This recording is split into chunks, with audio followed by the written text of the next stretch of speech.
பேத்தியில் பேரமூட மக்களோட மருமகளாம் எல்லாமே பேத்திகளெல்லாம் பேரமூடெல்லாம் பார்க்குங்க.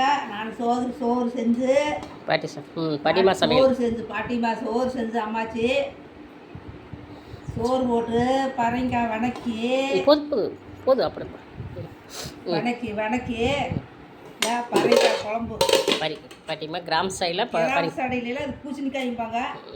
இது வந்து வணக்கி சாப்பாட்டில் பழுத்து காய் இது சாப்பாடு போட்டு ரசம் பாருங்க. ரசம் அப்புறமா காலையில் வச்ச புதினா சட்னி பாருங்க.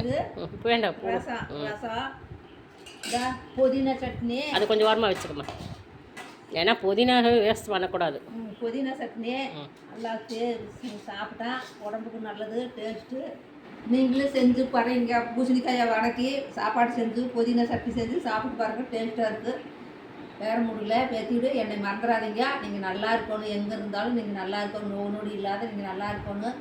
நன்றி, வணக்கம். தம்பியில் நான் சொல்கிற பாட்டு சொல்கிறேன், நல்லா கவனமாக கேளுங்க. புது வருஷத்தில் இன்றைக்கி கல்யாணம் பண்ணாதவங்களுக்கெல்லாம் கல்யாணம் பண்ணணும். குழந்தை குட்டி இல்லாதவங்களுக்கு குழந்தை இருக்குது. 16 செல்வத்தை பற்றி நீங்கள் பெருவாள் வாழ்ந்து நல்லா இருக்கணும். குழந்தையும் இல்லாதவங்களுக்கெல்லாம் குழந்தை இருக்குது. கல்யாணம் பண்ணாதவங்களுக்கெல்லாம் கல்யாணம் பண்ணுவாங்க. நல்லா கஷ்டமாக இருக்கிறவங்கெல்லாம் நல்லா செல்வாக்காக இருப்பாங்க. நல்லா நல்ல முறையாக எல்லாம் நல்லா இருக்கணும். நன்றி, வணக்கம்.